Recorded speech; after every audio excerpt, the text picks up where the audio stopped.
Very good evening, my dear student. নৱম শ্ৰেণীৰ মৰমৰ সমূহ ছাত্ৰ-ছাত্ৰীসকল তোমালোক সকলোকে স্বাগতম জনাইছো আজিৰ আমাৰ এই ক্লাছটোলৈ সো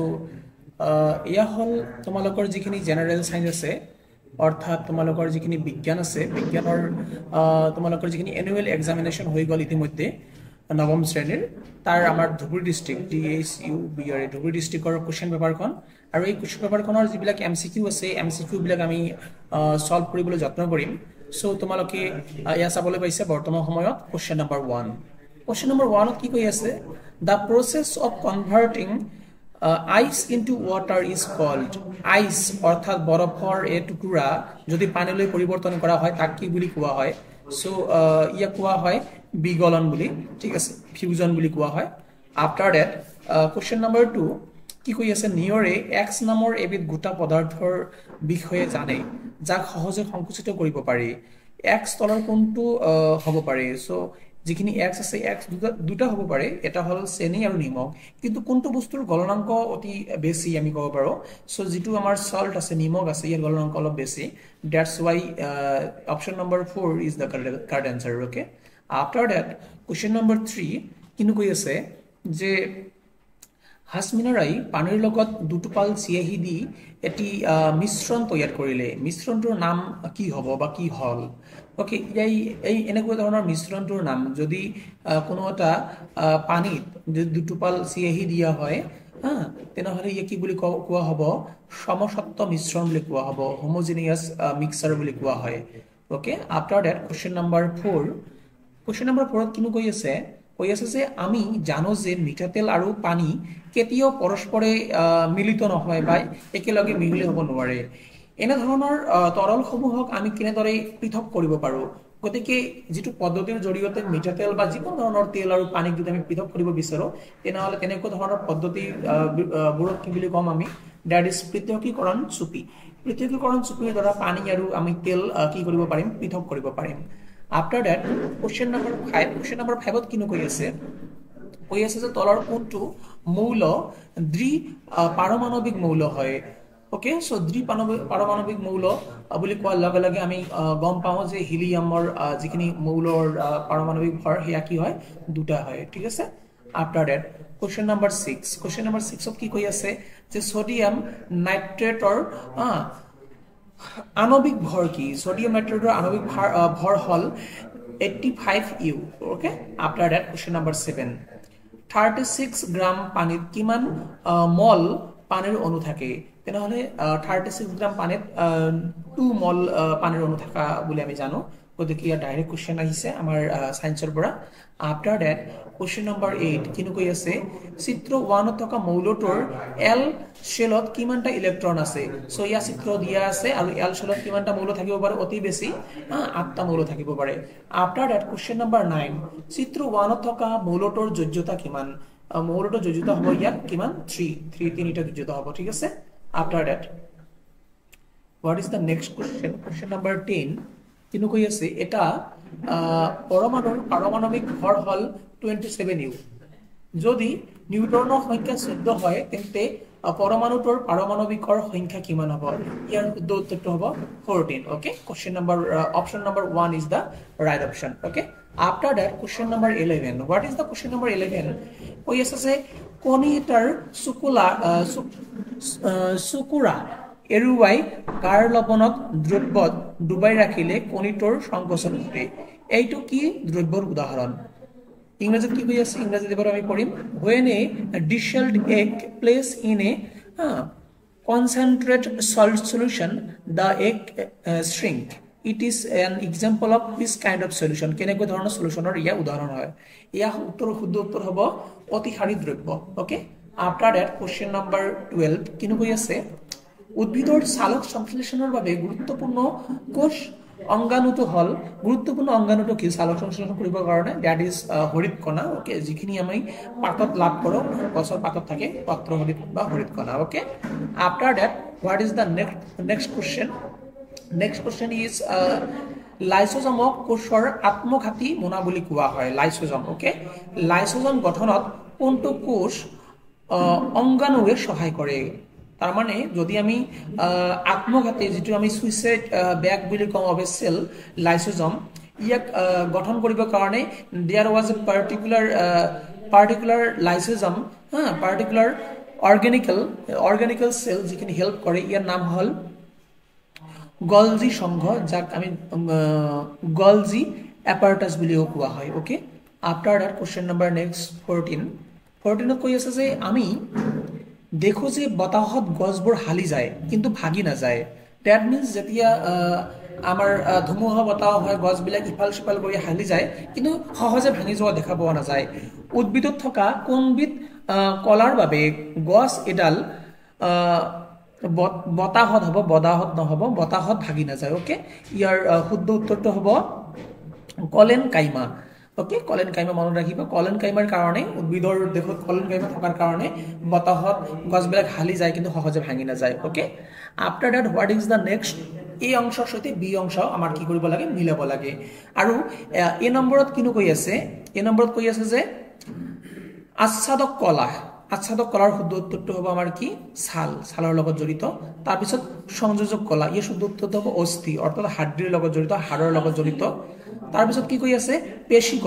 কলা কাৰ লগত জড়িত হিত পেশীৰ লগত জড়িত তাৰ পিছত কি আছে স্নায়ু কলা আৰু স্নায়ু কলা কাৰ লগত জড়িত এনেক্সনৰ লগত জড়িত ওকে এইখিনি বস্তু তোমালোকৰ পাঠৰ পৰা ডাইৰেক্টলি দিয়া আছে গতিকে মই ভাবো যে তোমালোকে এইখিনি বুজিব পাৰিছা কৰিব পাৰিছা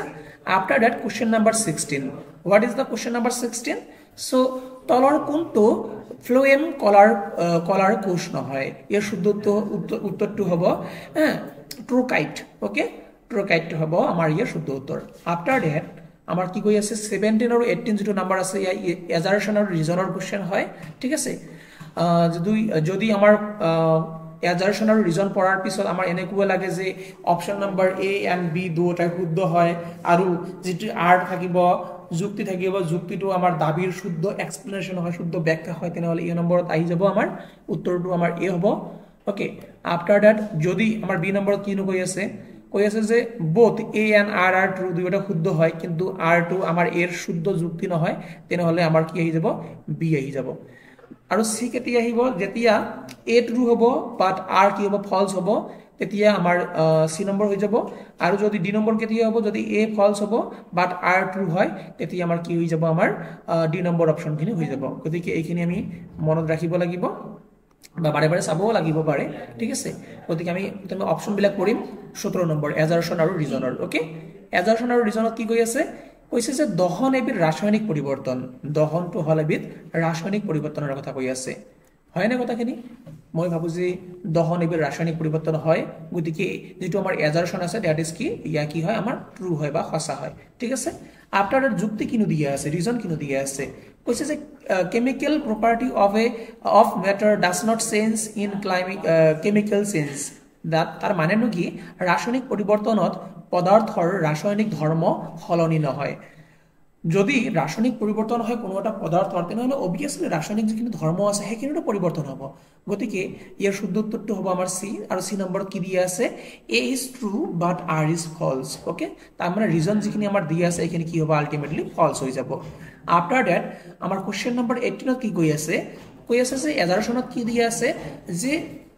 পঢ়া টেবুলৰ পৰাই বৰ্ণালীয়ে গম পালে যে তাইৰ মাকে পাকঘৰত কুকুৰাৰ মাংস বনাইছে ওকে পঢ়া টেবুলত বহি পিনে গম পাই আছে আৰু যুক্তি দিয়া আছে কি গেছীয় পদাৰ্থৰ ব্যাপনৰ বেগ বেছি যিখিনি গেছীয় পদাৰ্থ আছে এইখিনি ব্যাপন সহজে হয় ডিফিউশন সহজে হয় বুলি কৈ আছে ইয়াৰ অপচন নম্বৰ ডি খিনি হ'ব শুদ্ধ উত্তৰ আৰু অপচন নম্বৰ ডি কি দিয়া আছে যে এ ইজ ফলস যিখিনি আমাৰ এ দিয়া আছে অপচন খিনি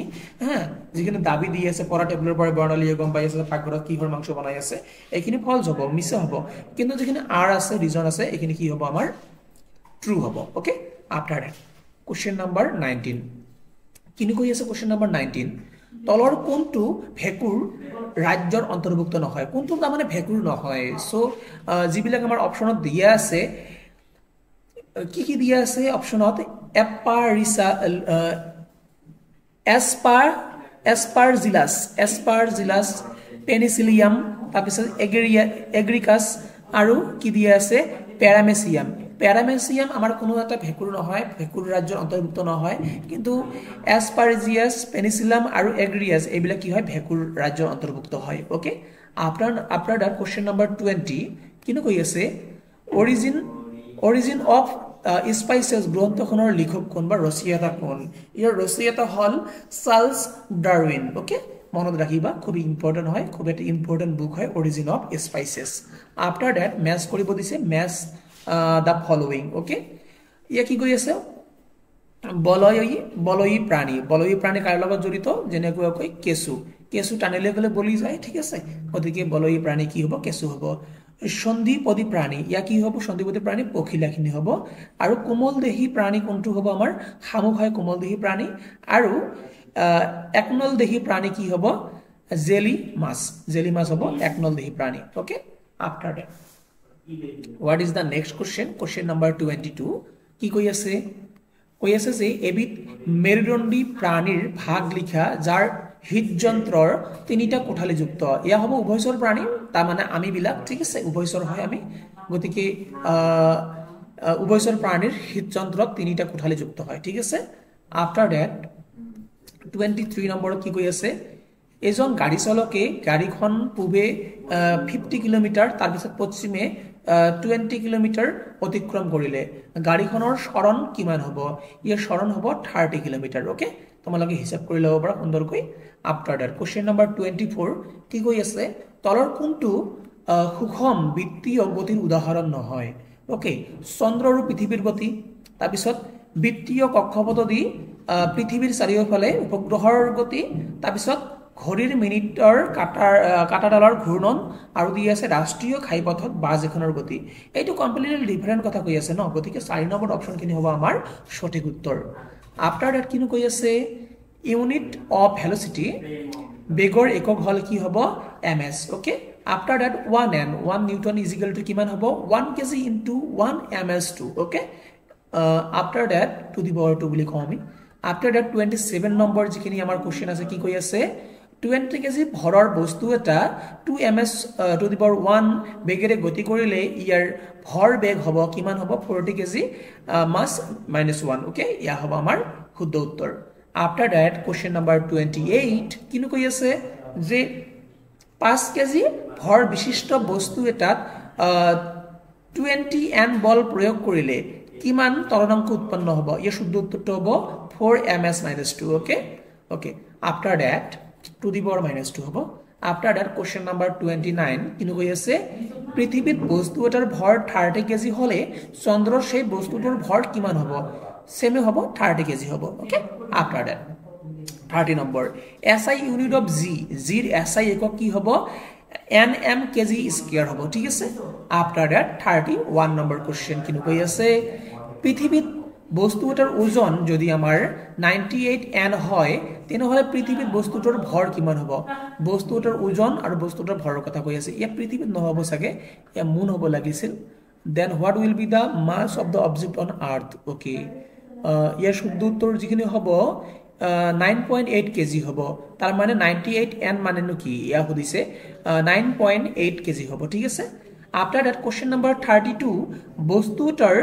স্থিতি শক্তি আৰু গতি শক্তিৰ যোগফলক কি বুলি কোৱা হয়? যান্ত্ৰিক শক্তি বুলি কোৱা হয়। ওকে, বস্তুটাৰ স্থিতি শক্তি আৰু গতি শক্তিৰ যোগফলক। আফটাৰ দ্যাট কোশ্চেন নাম্বাৰ 33 নো কি কৈ আছে 33 কৈ আছে যে 20 ওয়াট ক্ষমতা সম্পন্ন বস্তু এটাই 420 জি জুল কাৰ্য কৰিবলৈ কিমান সময় ল'ব? কিমান সময় লাগে? 21 s লাগিব। গতিকে এইখিনি এটা সূত্ৰৰ জৰিয়তে আমি কৰিব পাৰো, তোমালোকৰ 9ৰ পাঠ্যক্ৰমত চাগে পাইছা ইতিমধ্যে। আফটাৰ দ্যাট কোশ্চেন নাম্বাৰ 34 কিনো কৈ আছে তলৰ কোনটো ৰাশিৰ SI একক কাৰ্যৰ এককৰ সৈতে একেই? ঠিক আছে, ইয়া হ'ব শক্তি। Okay, that means energy. After that question number 35 কিনো কৈ আছে যে বায়ুৰুদ্ধ যাৰ এটাৰ মাজেৰে শব্দ সঞ্চালিত নহয়। ওকে, উক্ত বাক্যশাৰীয়ে শব্দৰ কোনটো বৈশিষ্ট্য সঠিকভাৱে ব্যাখ্যা কৰে? ইয়াৰ শুদ্ধ উত্তৰ হ'ব শব্দ সঞ্চালিত হ'বলৈ মাধ্যমৰ প্ৰয়োজন হয় আৰু যদি কোনো ধৰণৰ মাধ্যম নাথাকে তেনেহ'লে কিন্তু আমি এটা বায়ুৰুদ্ধ জাৰ এটাৰ মাজেৰে শব্দ সঞ্চালিত কৰিব নোৱাৰিম কাৰণ যিটো আমাৰ বায়ু থাকে বায়ুটো আল্টিমেটলি এটা ঠাইত আমি আবদ্ধ কৰি ৰাখি আছো তাৰ মানে শব্দই সঞ্চালিত কৰিবৰ কাৰণে কোনো মাধ্যম নাপাই আছে আৰু শব্দই সঞ্চালিত কৰিবৰ কাৰণে কোনো মাধ্যম নেপালে আল্টিমেটলি কি হ'ব আমি শব্দ আমাৰ যিখিনি শব্দ আছে সেইখিনি সঞ্চালিত নহয় বা এটা ঠাইৰ পৰা আন ঠাইত আমি শব্দখিনি শুনিব নোৱাৰিম আফটাৰ দ্যাট কোৱেশ্চন নম্বৰ 36 তলৰ কোনটো পদাৰ্থত শব্দৰ দ্ৰুতি আটাইতকৈ বেছি আমি জানো পানীৰ শব্দৰ দ্ৰুতি আটাইতকৈ বেছি গতিকে বায়ুতকৈ পানীত এইখিনি বস্তু যিখিনি শব্দৰ দ্ৰুতি আছে এইখিনি বেছি হয় মনত ৰাখিবা এইখিনি ঠিক আছে After that, question number 37. 37 কিনো কৈ আছে 37 কৈ আছে যে এটা পৰীক্ষাৰ দ্বাৰা চিকিৎসকজনে মিথুনক জনালে যে তেওঁৰ পত্নীৰ পিত্তস্থলীত পাথৰ হৈছে কি পৰীক্ষাৰ দ্বাৰা চিকিৎসকজনে পিত্তস্থলীত পাথৰ থকা বুলি তেওঁ জনালে কোনটো মানে পৰীক্ষা কৰিব লাগিব ইয়াৰ শুদ্ধ উত্তৰটো হ'ব আল্ট্ৰাছনোগ্ৰাফি okay after that what is the next question number 38 okay কি কৈ আছে যে ৰুহি দুদিনৰ পৰা পানী লগত ভুগি আছে ওকে দ্যাট মিন্স তোমালোকে ক'ব পাৰা যে তেওঁৰ কফ হৈছে আৰু ঠিক আছে আৰু ৰুহি কোনবিধ অনুজীৱৰ দ্বাৰা আক্ৰান্ত তেওঁৰ কোনটো অনুজীৱে তেওঁ আক্ৰান্ত কৰিছে দ্যাট ইজ ভাইৰাছৰ দ্বাৰা আক্ৰান্ত আফটাৰ দ্যাট যিখিনি ভাইৰাছ আছে এখন ডেংগুৰ লগত জড়িত ডেংগু এটা ভাইৰাছৰ মানে সহায়ত ডেংগু বেমাৰখিনি হ'ব পাৰে বেক্টেৰিয়া কলেৰাৰ লগত জড়িত আৰু আদ্য প্ৰাণী কাৰ লগত জড়িত কলাজ্বৰৰ লগত জড়িত ঠিক আছে after that What is the next question? Question কৈ আছে যে তলৰ কোনটো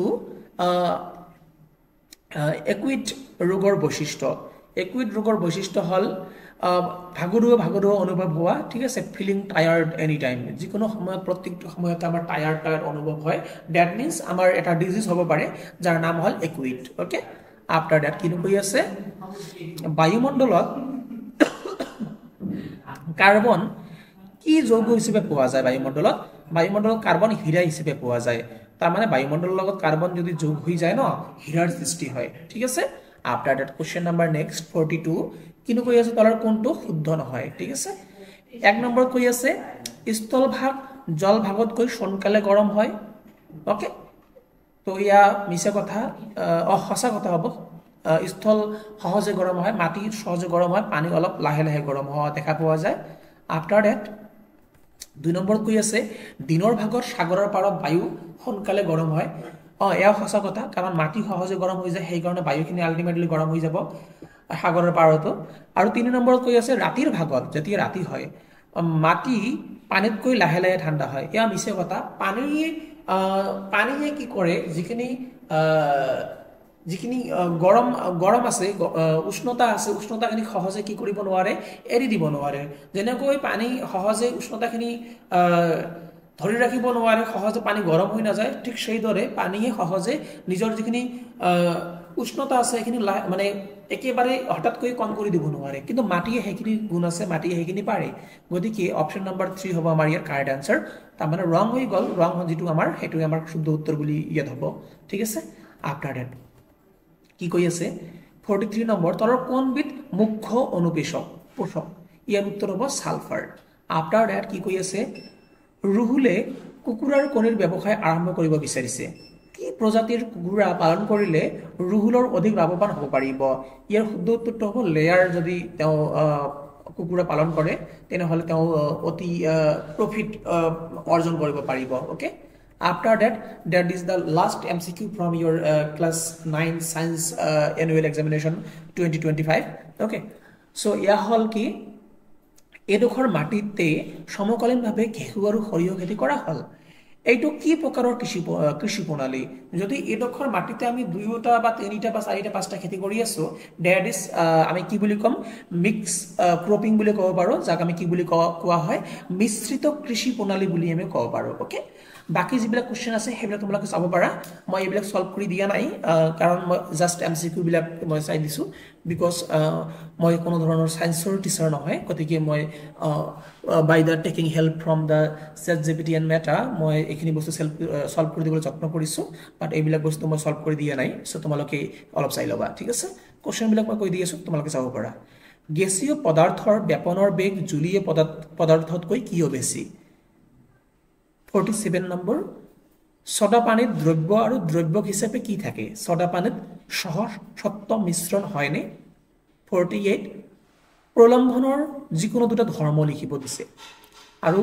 49 কি দিছে সংকেতিক চিহ্ন লিখিব দিছে সাংকেতিক চিহ্ন সোডিয়াম কাৰ্বনেট আৰু এমোনিয়াম সালফেট তাৰপিছত আণৱিক ভৰ গণনা কৰিব দিছে ইয়া ঠিক আছে আৰু এনেকুৱাকৈ তোমালোকে কোৱেশ্চন বিলাক চাব পাৰা মই ভাবো যে তোমালোকে ইজিলি এইবিলাক বস্তু তোমালোকে আনসাৰ কৰিব পাৰিছা তোমালোকে কোৱেশ্চন পেপাৰ খিনি চাব পাৰা ওকে আৰু খুব সহজে তোমালোকে ভাল এটা নম্বৰ লাভ কৰিব বুলি মই আশা ৰাখিলো অনাগত দিনত আমি ক্লাস 9 ক্লাস 10 ইয়াৰ সায়েন্স আৰু ম্যাথ খিনি আমি আমাৰ ইউটিউব চেনেলৰ জৰিয়তে সলভ কৰি দিবলৈ যত্ন কৰিম ইতিমধ্যে টিচাৰ হায়াৰ কৰা হৈ গৈছে টিচাৰে আমাৰ এইবিলাক বস্তু সলভ কৰি দিব গতিকে আজিৰ ক্লাছটো আমি ইমানতে সমাপ্ত কৰিলো যদি পিছলৈ তোমালোকে হেল্প পাব বিচৰা তেনেহলে নিশ্চিতভাৱে সাবস্ক্ৰাইব কৰি ল'ব অহা ক্লাছ লগ পাই আছো জয় হিন্দ জয় ভাৰত